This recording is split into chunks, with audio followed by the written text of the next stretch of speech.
हमें ज्वाइन किया है ब्रिगेडियर रिटायर हारिस नवाज साहब ने। जीएन को कीमती वक्त देने के लिए सर बेहद मशकूर हैं आपके। सर पूरी सूरत हाल जो है वो वाज़े है, ना सिर्फ अफगानिस्तान बल्कि इसराइल और भारत को भी मुंह की खाना पड़ी है। क्या कमेंट करेंगे आप? देखें, बिल्कुल पाकिस्तान ने एक फैसला कर लिया कि हम we will act as a hard state और पाकिस्तान के अवाम की जो जान माल की हिफाजत पाकिस्तान की सिक्योरिटी फोर्सेस की जिम्मेदारी है आइन के मुताबिक। और इसी तरह पाकिस्तान की टेरिटोरियल बाउंड्री डिफेंसिव बाउंड्री की जिम्मेदारी भी है।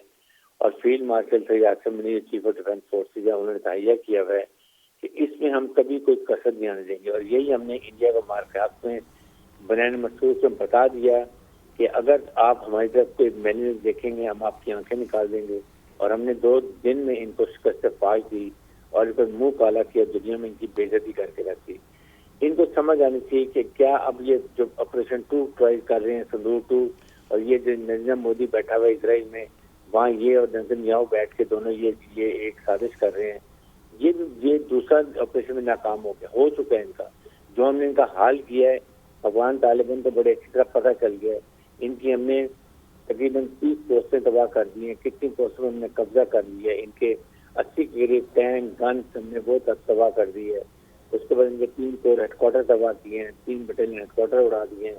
काबुल में इनका कोर हेडक्वार्टर तबाह किया है, उसके पैक्टिया में इनका कोर हेडक्वार्टर तबाह कर दिया है। इनको हमने अब इनको घुस के मार रहे हैं और अभी इंशाल्लाह इनके कमांडर्स को भी हम मारेंगे, जो इनके हैंडलर्स हैं उनको मारेंगे, ताकि उनको सजा देनी चाहिए जो इनको मिस यूज करते हैं। और ये इनको भी खाम का हराम मौत मरवा रहे हैं। खुद की ये बैठ के एजेंसियां कूदते हैं, इनकी एजेंसियां खत्म है। अब जहां भी छुपेंगे वहां हम इनको मारेंगे।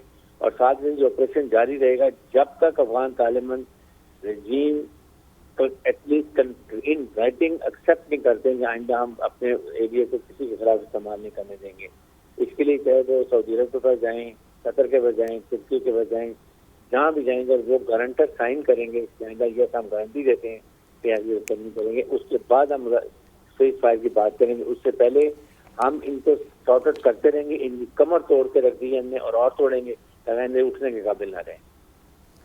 तो हारिस साहब यहाँ पर ये भी एक फैक्ट है कि देखें अफगानिस्तान की जो डिफेक्टो गवर्नमेंट है और फिर उसके बाद $7.2 बिलियन का अमेरिका असलहा छोड़ कर गया था इनखला के वक्त। फिर हम देखते हैं कि $40 मिलियन अमेरिका हर हफ्ते जो एड देता है और उसका जो यूज़ है वो तो फिर अब देख लें सामने है।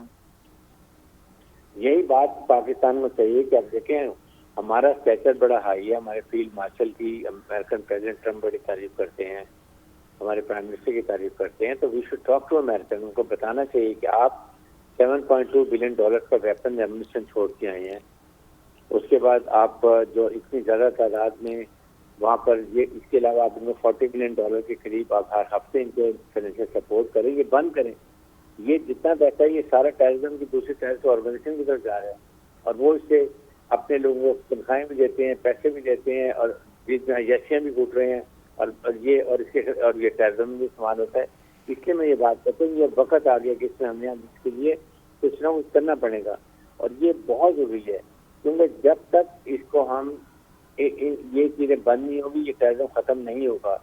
इसीलिए हमारी हुकूमत को चाहिए कि आप खुल से बात करें, डोजर इनका लेकर बताएं यूनाइटेड नेशन को, अमेरिका को, यूरोपियन यूनियन को और इसी को बताएं कि ये हमारी प्रॉब्लम है कि हम अकेले इतनी बड़ी टेररिस्ट ऑर्गेनाइजेशन को कन्फ्रंट कर रहे हैं।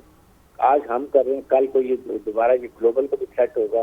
और इसलिए यही वक्त है कि अमेरिका यूरोपियन मिल के पाकिस्तान से कोऑर्डिनेट करके इसका हल निकालें और इनको या तो फंडिंग बंद करें या अफगानिस्तान को मजबूर करें कि टेररिस्ट को यहाँ से निकाल दें।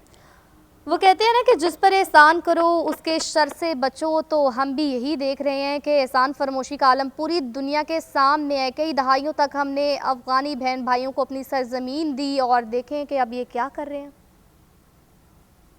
ये थैंकलेस अफगान रजीम जो है थैंकलेस है, बल्कि आई वुड से इस वक्त अफगान अवाम के लिए बहुत बड़ा मौका है। पाकिस्तान ने ये जो अटैक किया है इसका एक और मकसद भी है कि इसी बहाने वहाँ पर अफगान अवाम खड़े हों, रजीम चेंज हो, वहाँ पर अपनी डेमोक्रेटिक गवर्नमेंट लेकर आए और इतने अर्से से जो वहाँ पर खवातीन का बच्चियों का इत्तेसाल हो रहा है वो खत्म हो और ये अपनी मर्जी की एक डेमोक्रेटिक गवर्नमेंट लेकर आए जो अपने हमसायों से अच्छे ताल्लुकात करे और ये दहशत गर्दी की तंजीम को यहाँ से निकालें ताकि एक ये पूरा Afghanistan should be useful for the whole of this region, ताकि हमारी भी सेंट्रल एशिया के थ्रू कनेक्टिविटी हो और उनका सामान्य रसद जो है वो हम बलूचिस्तान से गवादर के थ्रू मिडिल ईस्ट और अफ्रीका की यूनियन में जाए और पाकिस्तान की इकोनॉमिक प्रॉस्पेरिटी हो।